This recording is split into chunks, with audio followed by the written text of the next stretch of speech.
live yet again. ISCO Championship, going over the final thoughts, what I'm thinking of this alternate event. As we tee it up tomorrow afternoon from Keen Trace Golf Club in Kentucky. Definitely an in the weeds one. This one's for the ball knowers. Going to talk about a little bit of the interviews. Nothing crazy player by player wise. Like last week, we had a great nugget on Neil Shipley because he was absolutely lost in his interview, and it ended up paying off. He played like shit, so that Neil Shipley last minute fade helped from the interview. But this week, I do have some boots on ground content from my buddy Ryan. Apparently, Luke Clanton was hitting it like shit today. And even if he wasn't hitting it like shit, I think Luke Clanton is an automatic fade, as well as Michael Thorbjornsen. Golfers who are young and put into that pressure of they know they're the betting favorite. They know that everyone's there to see them. I think you take a step back and see what they do first. Like Thorbjornsen I bet him at a 110 to 1 last week. I'm not chasing a 16 to 1 on a golfer who has played 5 times. Ryan in the chat, shout out. Follow Ryan for all ISCO and Kentucky golf updates. He knows what he's talking about. So yeah, I don't think like I said, I bet Michael Thorbjornsen 110 to 1 last week in a field that was not far off from the field that we're seeing this week. So why are we chasing? Yeah, I know he finished runner up, but why are we going to chase a number that's cut to a fifth of what it was a week before? You're chasing something that you're going to get in the future. Even if Luke Clanton and Michael Thorbjornsen play great, they probably will play fine. Winning a golf tournament is hard. And at 11, 12, 16 to 1, I think I will pass on a 20 or 22-year-old making their handful of starts. So I went all the way down. So back to the interviews. Nothing crazy from the interviews besides the guy saying, yeah, there's a ton of birdies out here. But also there is spots to get in trouble, which is fairly true for any golf course that you can make birdies. Apparently it is a little bit more dry or baked out than it usually is, but I'm still believing that the greens will be receptive enough and the course is just easy enough in general. I'm still thinking this event has never been easier than -20. I'm going to go with -22 wins it this week. And I mean, everyone in the interview says you're going to have to make a ton of birdies. You can easily shoot 6 or 7 under out here every day. But if you're not precise, you could definitely make a mess and make a few bogeys here and there. So, just stay on the pedal, look for the low scorers, nothing too crazy there. So let's talk about some guys that I want to keep an eye on that I like this week.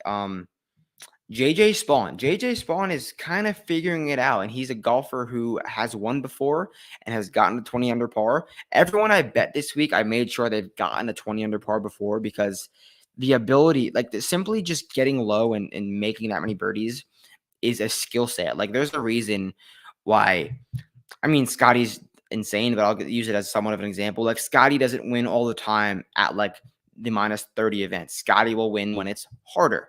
And because the harder it is, the better players rise to the top. Whereas the easier scoring, like sometimes the best players aren't built out for it. And that's because elite ball striking, meaning elite golfer, the elite golfers or the elite ball striking, doesn't get rewarded near as much as hard golf courses. So the easy golf courses, the ball striking does not get rewarded. I actually was really close to betting Mac Meisner. The only thing the only reason I did not bet Mac Meisner was because even his Corn Ferry days, I have not found a moment when he got to 20 under par. I'm a crazy person, and I think that I'm not going to bet on it if I haven't seen it yet. But outside of that, Mac Meisner is a golfer who is literally, he's good at everything. He checks every single box. He can gain off the tee, gain on the approach, gain around the green, get on the green. He's just simply a good golfer. And in this field that's so shitty, he will play well and make the cut and probably finish inside the top 15 or 10.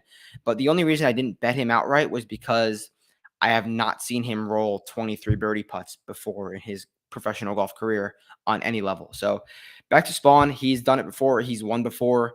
I just like the way he's trending with the approach, and he was somewhat in the mix last week at the John Deere Classic, and I was so mad because I almost bet him. I was like, seriously, am I going to miss this guy that I just didn't bet? I was like, what the hell? So JJ Spawn, I think he's a good nugget. Gonna go through a few more names in the 60 to 70 range. I bet Grayson Sig again back-to-back weeks, and it's simply because I liked him last week and he played poorly. And more times than not, like I would hop off a guy. But if I like a guy for 1 week and playing at a golf course that's very similar, why not just stay on him? Grayson Sig's a guy who needs a birdie fest, a guy who loves low scoring and really good with his middle irons and wedges, and he'll hit a ton of fairways. So I'm just going to hold strong on Grayson Sig because I would really be upset if I bet him last week, hopped off, and then he got into contention.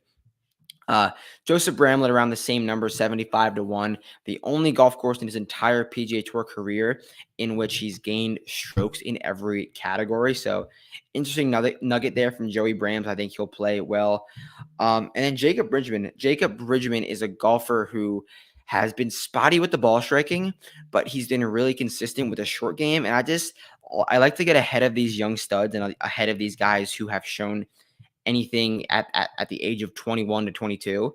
And he's a guy who can just gain 8 strokes putting and get himself into the mix. So some triple digits I like. Carl Yuan, an absolute electric factory, an absolute birdie maker. He can win this event by 7 or miss the cut by 7, truthfully, and I wouldn't be surprised either way. So triple D's, Carl Yuan, the guy who's gotten into the mix multiple times this season out of literally nowhere, took the dive on Carl Yuan.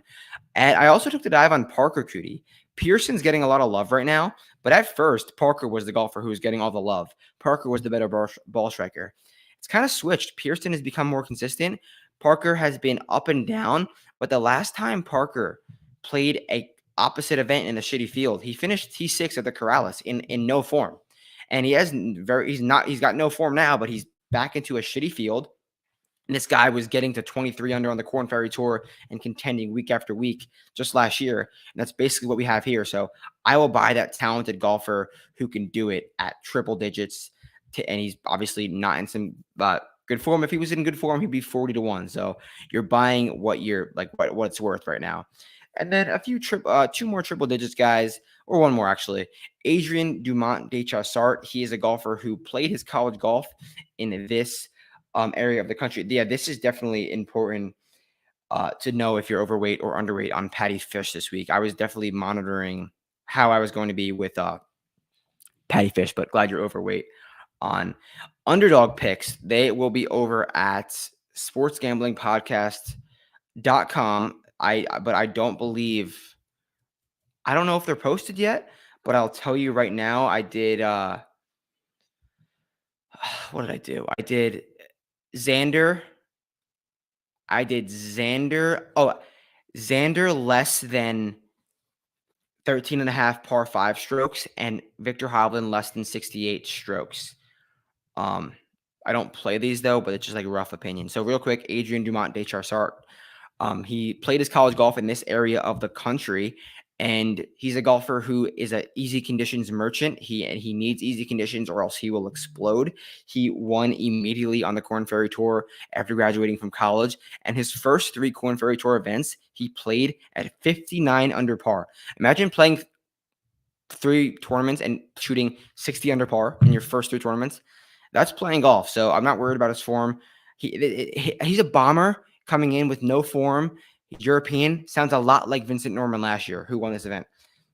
I bet Kevin Doherty, Chris. He's going to take the Vincent Norman strategy of bomb and gouge, which a few guys I bet will, like Joseph Bramlett. Kevin Doherty is good at 2 things, driving distance and putting, but he's not great at putting. But I will say he's gained strokes putting in his last 2 starts, which is what we want to see from Kevin Doherty. Triple digits and a golfer who leads the PGA Tour in driving distance could bomb and gouge at this place to death. So, that about wraps it up for the ISCO bets. I like Daniel Berger in DFS to make the cut. I like Daniel Berger top 30. 6K plays. I like Ryan Brem, Casey Jarvis. Nothing too crazy. Any final questions, definitely shoot me a DM, and you guys know where to find me around Twitter, Discord. Answer anything you guys need. Let's freaking win this week. I'm tired of finishing runner-up. I think I have like 3 runner-ups in the last 5 weeks. So we have 2 tournaments. Let's hit 2 fresh run leaders and 2 outrights. You want them? At Jersey Betting on Twitter. Shoot me a DM. Catch you guys soon. Peace out.